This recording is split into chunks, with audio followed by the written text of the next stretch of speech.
is the Soccer Central Roundtable. On today's show, what in the world is wrong with Barca and their number 10? Is the end nigh?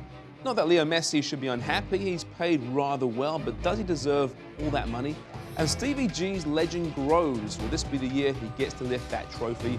There's a Roundtable, and it's coming right up for you.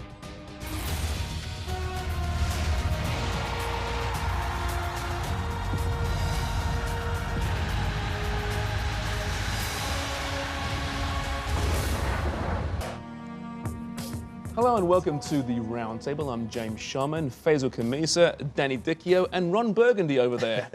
Come on, man. B, really? You have to explain to us what happened with the suit. As you just saw, what a week for Real Madrid. Another awful few days for Barcelona. They crash out of their league contention, you'd think, earlier last week against Granada. They bow out of the Champions League, and then in the Copa del Rey Clásico, they get outclassed by Real Madrid. What's happening here to Barcelona, boys? Is it demise? Some writers are writing their obituary already. Is it premature? Something's wrong.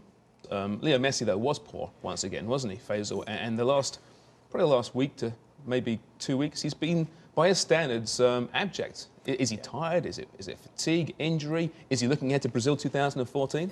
The latter point is the one I want to touch on. Brazil 20, we've seen so many players go down with injuries this year that to get stuck in a game that is going to take you out of the World Cup is probably not worth it at this point. When you've won every single thing there is to win except for this big trophy, of course, the one that you'll always be looked at as a savior to your country to if you do lead Argentina to that World Cup crown. It seems so meaningless to try to put in this extra effort in these games right now when this tournament is on the horizon of everybody. We've seen, again, the stars go down one by one. Even Neymar and Jordi Alba getting hurt now for a month. It makes you wonder about the effort. It makes you question his integrity for the team, but then you kind of understand it seeing what's going on, and it makes sense. You don't want your star player for your country to get hurt, especially seeing how many trophies Barcelona have won over the last many years. He says, I will support any decision he makes. It's natural that Chelsea are interested in him, and that makes me happy because my aim and that of my coaching staff is to see our players improve. We understand that Chelsea have huge financial power, and if he wants to live off football for the rest of his life, I'll have no problem in him going. It was like Radamel Falcao. How could I tell him not to go to Monaco? What is he doing? Why is he saying this? Is it to diffuse the pressure of Chelsea? Because you know Jose will be mentioning next week in the build-up to that big Champions League match, well, I'd love to sign a guy like Costa. Is it to diffuse that?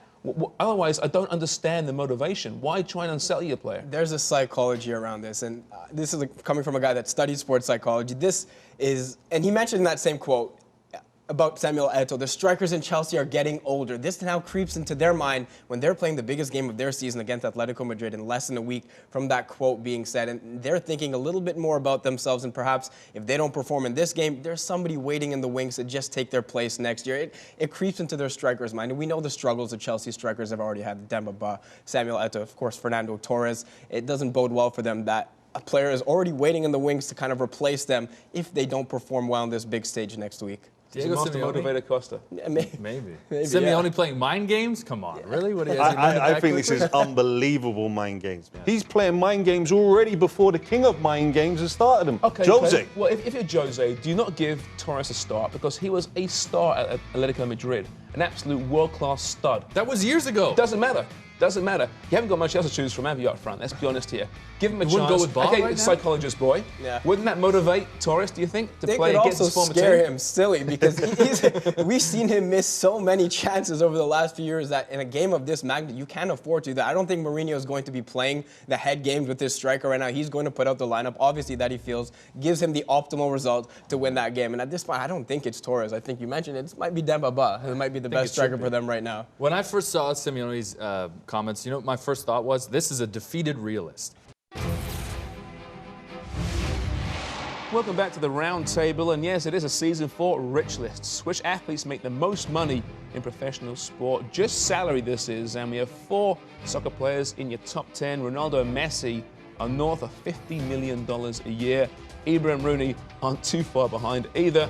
And as for payrolls, the highest average salary, 3 footy teams in your top 5, with Man City at $8.1 million average salary this season. Real Madrid and Barca also in there as well. So lots of money, not many players, but some very rich players. And this guy's very jealous. He played about 10 years just too late, I think it's fair to say. But what sport do you think and the athletes deserves the money? Is it soccer over, for example, basketball or boxing? You saw Floyd Mayweather there? Arteta said recently how he doesn't love the sport anymore because he puts himself under so much pressure. Used to be that he'd love going out and playing, but now on any given Saturday or Sunday, he's under so much pressure, which he puts on himself. He doesn't love it anymore.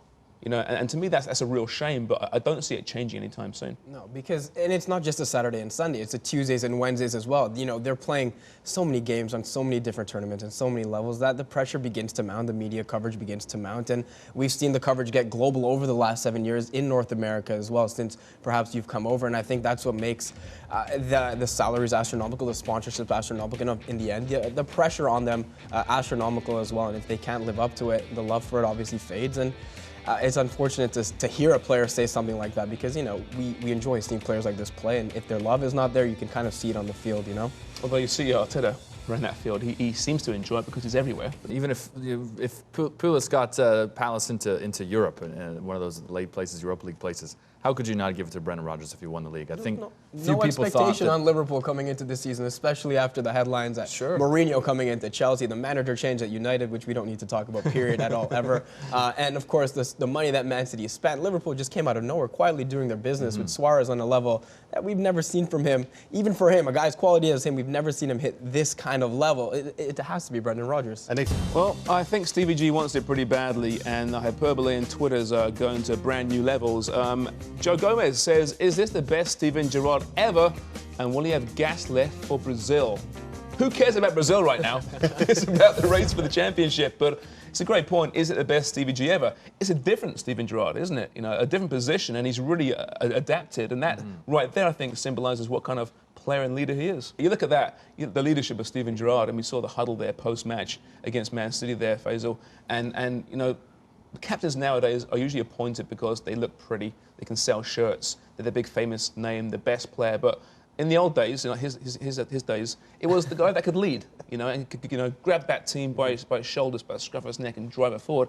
We're seeing that from Steven Gerrard this season. Yeah, and this is a throwback to that type of player. And you talked about how he hasn't left. He's been committed to Liverpool and staying there. And this is a perfect team for him to lead. They're young, they're at times enigmatic. They don't have as much control off the field sometimes as we've seen. But with Steven Gerrard at the helm, and again, people are questioning whether he's even capable of being involved on the field at this team at some time this year. But you know, his presence on the field calms everyone down, and we've seen in those huddles, his voice is what this team needs, and they're at a point where they haven't been in a very, very, very, very, very long time. I'm sure you know how long exactly to the minute, to the second, but the guy, the veteran presence, the leader, the captain with that armband, everybody listens to Steven Gerrard, and we've seen it on that game in that huddle. You're both neutrals, a Villa fan and a Manchester United fan over there.